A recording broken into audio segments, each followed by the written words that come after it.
am Jaimee Dorris, and you're watching Ms Congeniality TV. Have you always wanted to be a beauty queen? Or maybe you couldn't care less about that crown and simply want to look your very best.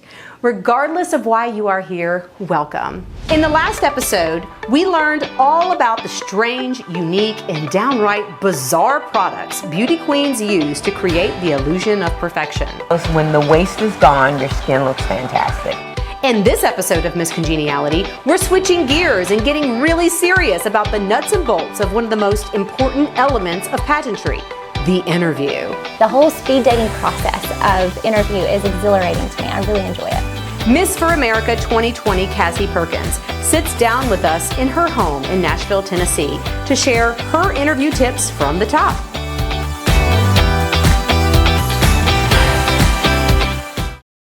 Nashville, Tennessee is home to some of the South's most gorgeous women. But today's first interviewee isn't just beautiful, she's quite the storyteller too. Cassie Perkins has held many titles, including Miss for America 2020, and credits her wins with her solid interview skills. Let's go pick her brain. But, ooh, thank you. Is this sweet tea? It is sweet tea. I've never once been given sweet tea. Well, now you have. So cheers to a great conversation about pageantry. I love you. Thank you so much for agreeing to be on my show. Yeah, I'm so excited. Y'all, this is Cassie Perkins. Cassie Perkins was Miss for America 2020.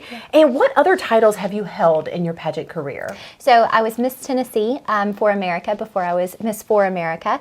And then I've also just done other pageant systems. You know, my start was probably the pageant that I'm most proud of, Miss Poke Salad. Miss Poke Salad? Yeah, so that was the very first pageant that I won. And I entered because it was a local pageant in my community, but also because I needed some scholarship funds. So that was another driving force. Poke Salad. So poke salad is a southern delicacy. It is this green kind of leafy salad, but it's not so healthy because it's covered in bacon grease, which makes it taste delicious. So it really is this like fun southern delicacy food that I got to be a part of the festival for. Okay. Do you see how great her interview answers are? You are awesome at interviewing. Is that how you think you won the Miss for America title? I think that that was definitely a big part of it, and you know, it was 50% of the scoring process. I also feel like interview is where you get to make that initial connection with your judges. So they don't know what you look like in person yet because you haven't met them yet until that interview. So I think being able to convey my point, my motivation for being there, my desire to make a difference, my desire to be the face of their organization was super important. But I enjoy that part because how many times in life do we get to sit down and talk about what we're doing to somebody else, especially a complete stranger? The whole speed dating process of interview is exhilarating to me. I really enjoy it. Tell me, what do you think is the first thing that women get wrong in interview? Let's go right there. I feel like a lot of times they're trying to give the judge what they think the judge wants to hear, right? Mm-hmm. And so many times it's like, no, just be yourself. Your own story is beautiful. Your own story is unique. It's special and it's yours, most importantly. It's not anybody else's. So you can't go to a pageant and try to be somebody else because there's already people being that version of who they are. So you just have to go and empower yourself and your own story, your own mission, what you've been through, what you've accomplished. So I think that a lot of times they just try to give judges maybe what they think they want to hear, but what they really want to hear is who they are as individuals. That's easier said than done. Yes. It's because I'm hearing you say that, and then if I try that on, I'm still left with I'm still left with wondering, what parts of me should I bring to the table and what parts of me should I leave off the table? Yeah. So that's hard. Yeah, and you know, you have to kind of look at your whole life as this huge big picture, this big painting of who you are as a person now, all of your different experiences. And then you have to kind of pick out the parts that are most important to you and that you want to share with your judges. And then be mindful of the fact that an interview is, you know, 3 to 5 minutes, and maybe you don't have all the time in the world to talk about everything. You just kind of have to cherry pick what's really important to your message. So something you were teaching me was to pick out like 5 things in 5 different categories and then having a little story about each of them. Can you explain a little bit more about that? Yeah, so I think in interviews, I really enjoy leading the questions. So if a judge is going to ask me a little bit more about a certain area on my paperwork, so you give your paperwork to your judges at a pageant, your audience may already know that, but so if that happens, it's like I want to be able to give the girls the right verbiage to be able to lead the interview. So they're going to go from one kind of part of their life and then to the next part and then to the next part naturally if they know how to lead the interview. How do you lead an interview? See, you just led me to lead the interview. Oh my God, you're brilliant. I think a lot of it is being able to answer with kind of open-ended answers, right? So I can give you a bit of a nugget about what I want you to talk about next, and then it's natural, just like if you are having coffee with a girlfriend. When she gives you an answer to a question that you have asked her, the conversation naturally progresses kind of based off of how she closes her response to your question. So when you can do that, you almost can lead the interview in the direction that you want it to go into. So you can be able to hit those high points, those like 5 really important parts that you want to get across to your judge. Oh my God. Her answers are just like so perfect. I wish I could be like you in an interview. I really suck at interviews, and you are so perfect. Oh, thank you. Seriously, like they're really well thought out. They're poignant, and they're politically correct too. Your answers are very politically correct. Thanks. Is that a pageant thing as well?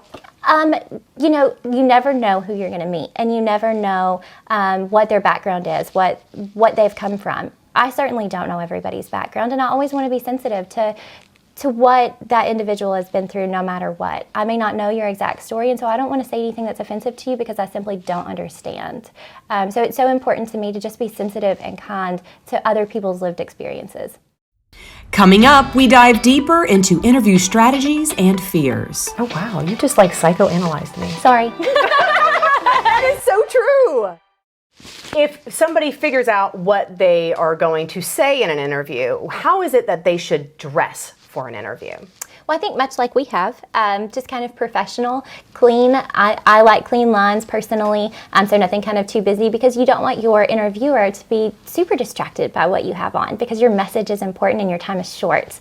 So I always encourage gals to do natural makeup, kind of natural hair, because your judge is going to be up close and personal with you that day.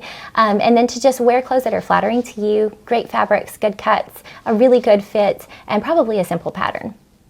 So maybe like a solid color? Yeah, a solid, and then just kind of like nothing too crazy around your face if you can, like no huge collars and no like big poofy sleeves would be my suggestion.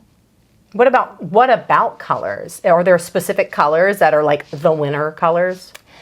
You know, I don't know the answer to that question, because you always have different judges and they can always pick something different.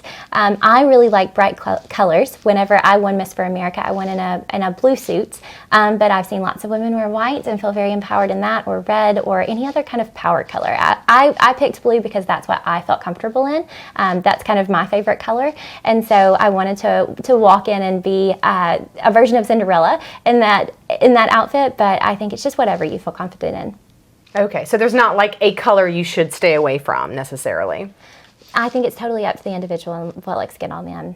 Because I was told not to wear red, not to wear anything bright, to wear more of like nude tones, or I could do like a peach or a light blue. Yeah. Well, I feel like if you have a very demure personality and you wear kind of a red like power dress, then maybe that takes your persona of this very, very demure, almost kind of small in your seat individual, and gives you like a little bit more of that assertiveness that maybe you are lacking in your like demeanor. So I really feel like it depends completely on the individual, and that's why it is kind of important to invest in a coach, to invest in somebody to help you be able to navigate what that looks like with confidence as you compete in your first, second, third, whatever pageant you're in. So are you a coach? I am, yeah. So I really enjoy this side of having been a title holder. I really enjoy helping women feel confident and empowered whenever they go into the interview room. And I think that it's such a great opportunity for me to give back. I really just want to help women feel like they've developed into a bit of a more complete human because they have taken the time to invest in themselves. You know, I didn't do that for a really long time until I got back into pageantry. And I just want to share that with other women. For me, interview is the hardest part of pageantry. And I know everybody would be surprised by that because I have no problem speaking. I have no problem meeting people. I have no problem with any of these things. But when I typically meet somebody for the first time, I like to ask questions. I go, hey, what's your name? Where are you from? What do you do? I'm very naturally interested in other people. And it's not something that I don't know that it marries very well in the pageantry world to just sit down and ask your judge all about themselves, even though it may be like a backhanded compliment. I don't know. But that's what's been so hard for me. What would you say about that?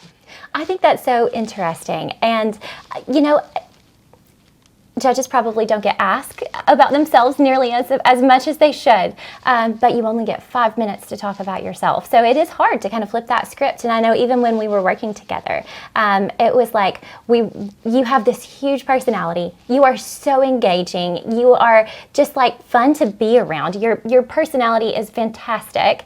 But I always wanted you to like make sure that you focused on yourself in that interview and kind of take a step back from like being the interviewer to be the interviewee. It's hard for me. You know, that almost kind of like loops back to what you said about not always wanting to feel beautiful, but wanting to invest in intelligence and in education, because even in that moment, you're investing in what that person's telling you, you're gaining that knowledge, but you're not sharing as much about yourself as you could be. You're not kind of sharing your own beauty. You're learning about whatever they have to share with you. Oh, wow. You just like psychoanalyzed me. Sorry. That is so true. Oh my goodness. Okay. Okay. Well, I know we have talked about all sorts of things, and I think we're about to be turning the table. Oh, I'm excited. Are you ready to be the interviewer? Yes. All right. Well, I'm going to have to get changed because this is not my interview outfit. Do you know what my interview outfit's going to be? I think I do. Okay. All right. Let's do it. And now the moment I have not been waiting for. Cassie interviews me. Oh. She's going to tell me everything I did right and wrong. Hi guys. So I am so excited to be interviewing my interviewer, Jaimee. So we are going to be doing a 4-minute interview. I'm going to be asking Jaimee questions just like we would in a pageant interview. So this is just one-on-one. I'm just learning about who you are and what you want to share with your judges. Okay. Okay, so are you ready? I think so. I'm really nervous. This is very difficult for me, so I am going to do my very best. Oh my gosh, okay. You are wonderful and you are going to knock it out of the park. Okay, so you've just sat down. I have your paperwork in front of me and I'm going to ask your first question. Go. Okay, Jaimee, tell me a little bit about yourself. Well, my name is Jaimee Dorris, and I am the host of my own TV show called Ms Congeniality. I know that's funny, right? Ms Congeniality. I am also married. My husband and I have a blended family of 5 kids and 2 fur babies, Aww. Dakota and Alaska. Now, they have that name because we love to travel. We've never been to Dakota or Alaska, but we will go there sometime very, very soon. So that's pretty much my whole family in my nutshell right there. I love that so much. Oh my gosh, I love to travel as well. Tell me about your favorite place that you've been to so far. Brazil. Oh, I love that. I went to Brazil when I was 16. I was an exchange student. I went through the Rotary Club, and it was a life-changing experience. It helped me to, first off, I learned a second language. I was exposed to things I'd never seen in South Mississippi, and I grew up, like you always like to say, I came from humble beginnings, and so it really changed my life and my life perspective, and it is why I advocate for Rotary Youth Exchange today. It's because of my travels in Brazil. Very cool. Oh my gosh, I love that so much. So tell me a little bit about what you do with Rotary. So I've been a Rotarian for many, many years, and obviously my connection with Rotary started when I was an exchange student in high school.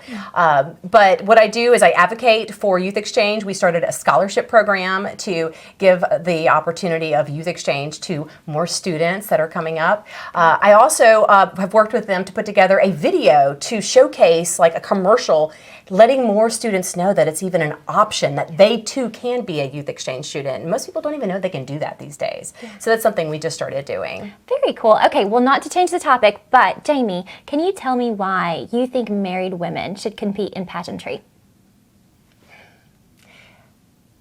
I started because I felt the need to marry together my outer side or my inner side that always wanted to be very professional and like an intellectual. I wanted to marry that with something physical. Growing up, I never wanted to be pretty. I never really thought I was pretty. And so pageantry has given me that opportunity. And I think more married women need that. They need to feel that it's great. It's okay to be both beautiful on the inside and stunning on the outside. And I feel like pageantry has given me that. I feel like I've always had a voice in the outside world, but I've gotten the beauty aspect and I love it so much. My husband calls me Lamborghini. He said, I have a Lamborghini. Oh, I love that so much. Okay, so can you tell me what your favorite beauty hack through pageantry that you've learned is? Oh, that's hard. There's so many. I mean, just today I learned how to put my makeup on and I learned about doing contouring right here on my face. But I love microblading my eyebrows.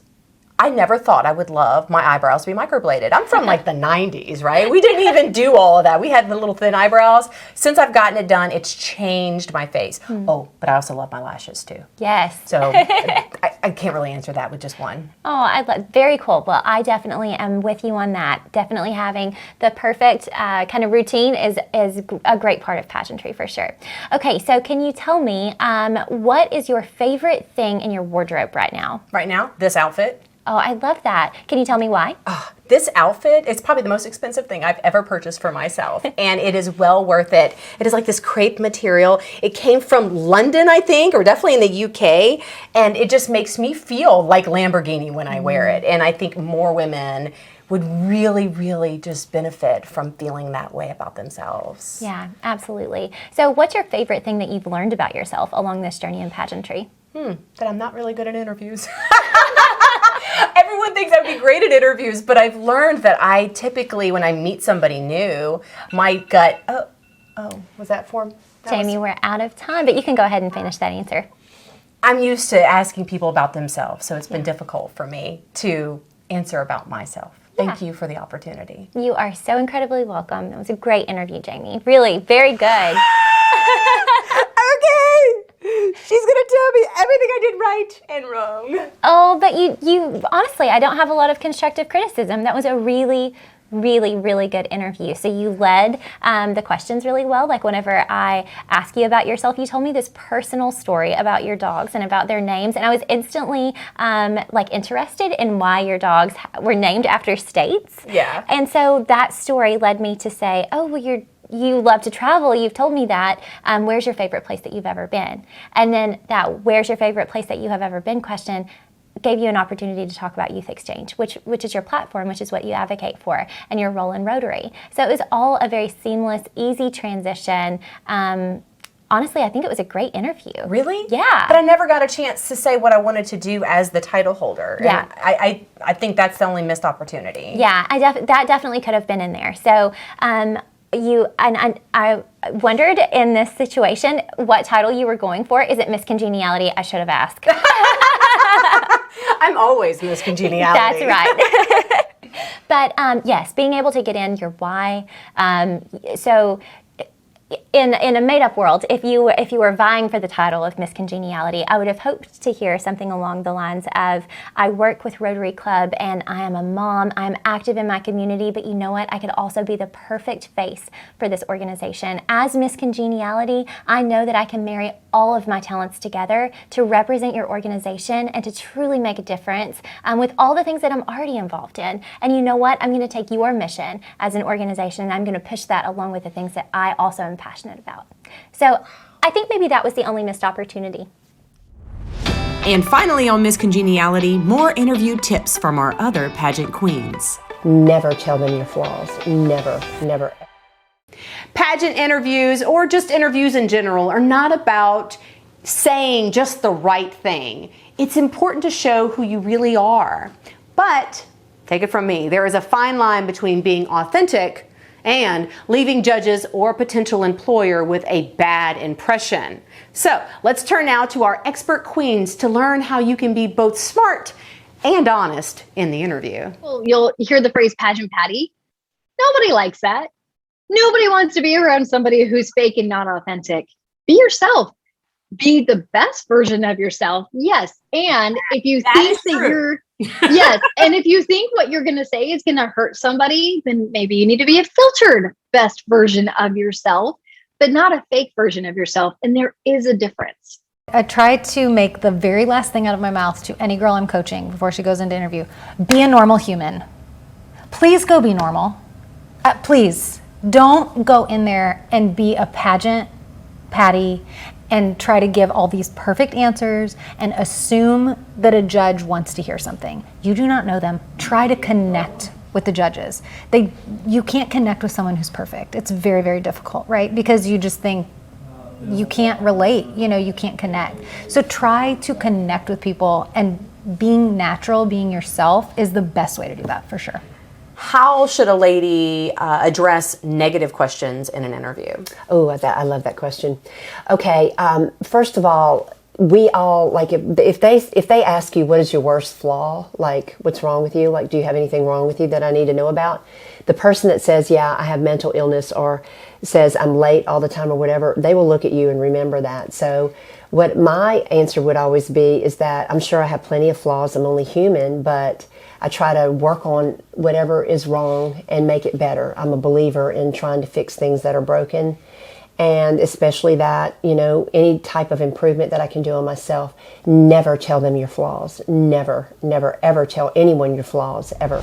Well, y'all, that's all the time we have left for today. I hope you have enjoyed this episode of Ms Congeniality, the making of a beauty queen. This entire season, we've been hearing from coaches and queens and learning all about pageantry. In our next and final episode, we'll enjoy some pageant stories and hear their final thoughts about life after the crown.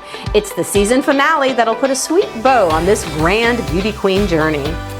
Remember to love yourself, be yourself, well, the best version of yourself, and let's make this world a more beautiful place. Until next time, I am Ms Congeniality.